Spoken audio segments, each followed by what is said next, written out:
Eu ainda me lembro do dia que estava no pátio de casa, admirando uma figueira, com meu pai e minha mãe. Eu tinha apenas 6 anos. E minha mãe puxou o assunto com meu pai. Paulinho, teu sobrenome é Nogueira, né? Indagou ela. Isso, respondeu meu pai. Nogueira. Dizem que tem sobrenome de árvore é judeu. São pessoas convertidas ao cristianismo durante a Inquisição. Foi a primeira vez na vida que eu tinha ouvido falar sobre isso, sobre os sobrenomes secretos que davam uma origem escondida a muitos brasileiros.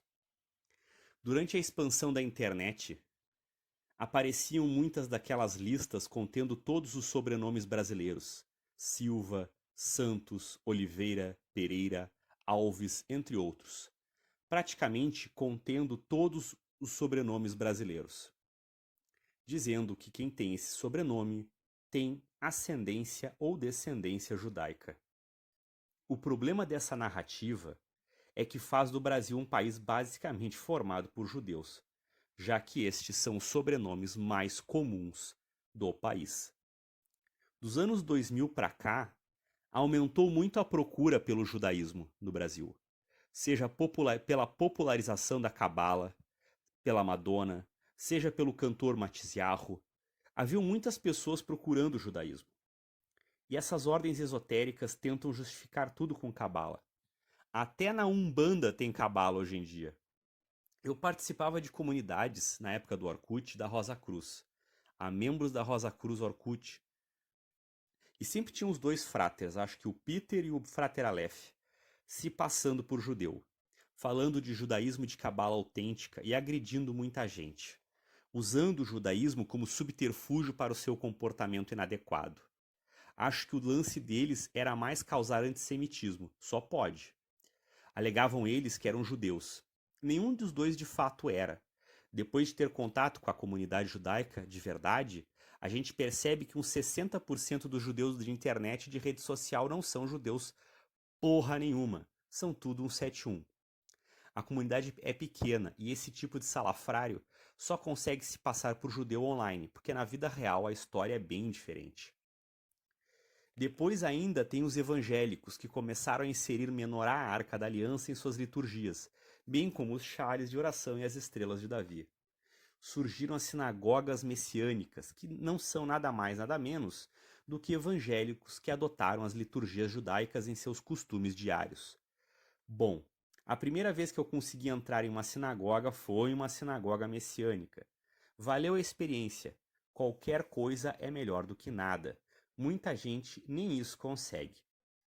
Isso foi por volta de 2011 e eu morava no Rio de Janeiro. Foi numa tal de Beit Efla Yeshua. De lá para cá as coisas só foram mudando para melhor ou para pior, dependendo do ponto de vista. Em 2011, nessa época, já se falava em filhos de Noé no Brasil, ou Bnei Noach, mas ainda se conhecia muito pouco, tinha pouca gente tratando disso. Bnei Noach, em hebraico, é um esquema que, na minha opinião, foi feito pelos judeus ortodoxos para frear as conversões dos massorti conservadores, se esse monte de gente babando para virar judeu procurasse as linhas conservadoras ou reformistas do judaísmo, mas que de fato é uma coisa autêntica. Dizem os judeus ortodoxos, principalmente o pessoal do Rabad, que se um Bnei Noach cumpre 7 leis, que tem um pouco de tudo, um pouquinho de homofobia, um pouquinho de racismo, um pouquinho de preconceito com outras religiões, ele tem o seu lugar no mundo vindouro. É uma bela forma de passar a conversa em você e te afastar do judaísmo, ou te aproximar do judaísmo de forma radical. Hoje o YouTube está fervendo com rabinos dando aulas e palestras. Você não é bem-vindo no judaísmo, mas o seu dinheiro é. E aí que entra o problema com esse lance. Por outro lado, tem o pessoal dos Bineanos sim, os filhos dos forçados. Sabe aquele lance que todo mundo tem sobrenome Silva Saura judeu? Pois é, eles começaram a levar isso a sério, a aceitar as pessoas simplesmente como judeus e passaram a se autodenominar judeus, vivendo e praticando as festas tudo legal de acordo com a Constituição brasileira, que tem plena liberdade religiosa. Tu pode começar um culto novo pela Constituição brasileira a qualquer momento. O pessoal do judaísmo não gosta, mas essa é a nossa liberdade religiosa no nosso país, ela tem que ser respeitada. Existe apenas um rabino que segue essa linha, Ele pega bastante esse pessoal do Nordeste e os órfãos da Chavé Israel, no Brasil, que foi convidado a se retirar. Pequenas sinagogas, grandes negócios. Virou febre. Vender candelabro, talite, comida kasher, aulas, livros, cursos, móveis para sinagogas, mais e mais cursos, ordens e escolas de cabala acabaram surgindo. O que rola é que nem os filhos de Noé, ou Binei Noah, e nem os filhos dos forçados, ou Bineno sim, vão ser convertidos. Estão sendo, em sua grande maioria, enrolados para comprar coisas que não precisam, e estão se estressando e se apartando gratuitamente de suas comunidades e sociedades locais, inclusive causando esse tipo de coisa separações e dissoluções de famílias inteiras. Enquanto tiverem dinheiro para gastar, tem atenção. Depois que o dinheiro acaba, é boa noite e boa sorte. O que rola no Brasil é a febre do ouro, onde o ouro é o judaísmo e a identidade judaica.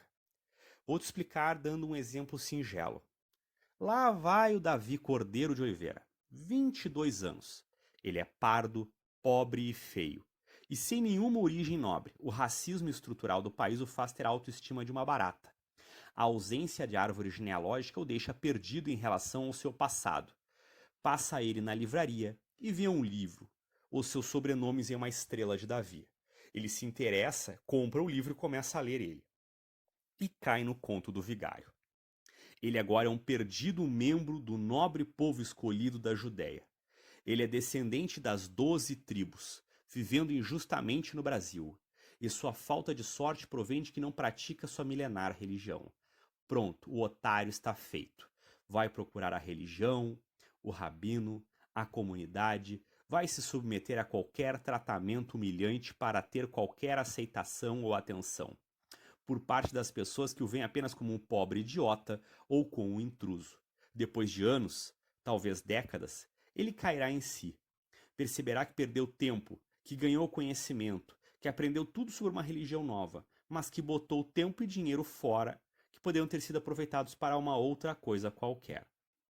Mas o pior não está nisso.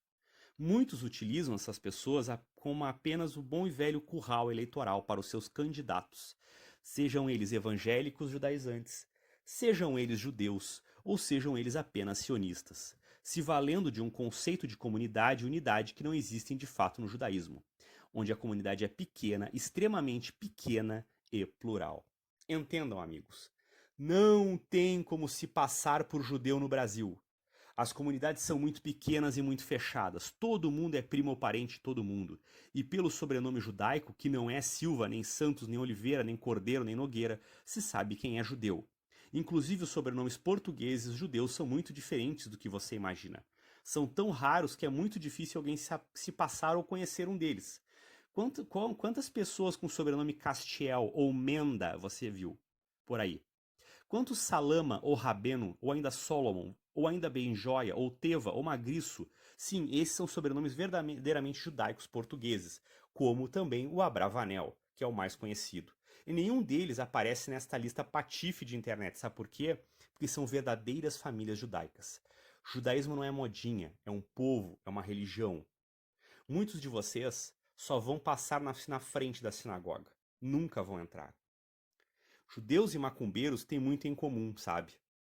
Quando o assunto é crente chato enchendo o saco e pelas mesmas razões. Querem convertê-los a todo custo. Por isso rola todo esse lance com as sinagogas fechadas. Ninguém tem tempo ou saco para aguentar crente chato do caralho, melhor botar uma segurança na porta e tocar o barco. Por outro lado, é legal estudar o judaísmo para você ver quanto de groselha se fala sobre o judaísmo e sobre cabala. Não que os judeus se importem, viu?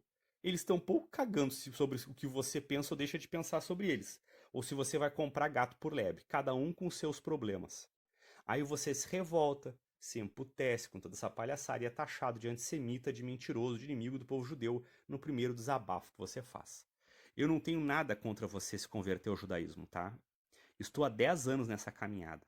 Passei por muita coisa, quase largando de mão. Mas assim, converta-se porque você quer. Se você conseguir, é claro. Porque você tem certeza do que você quer. Não por causa de uma mentirinha de internet, por favor.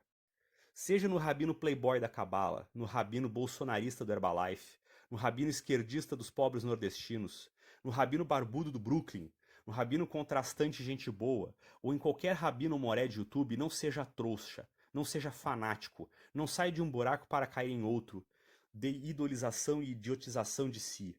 Seja leve e, principalmente, se perceber que não tem futuro, saia e vá viver a vida real. É uma fase, talvez, ou pode ser a sua vida toda, ou pode ser mais uma decepção desnecessária na sua vida.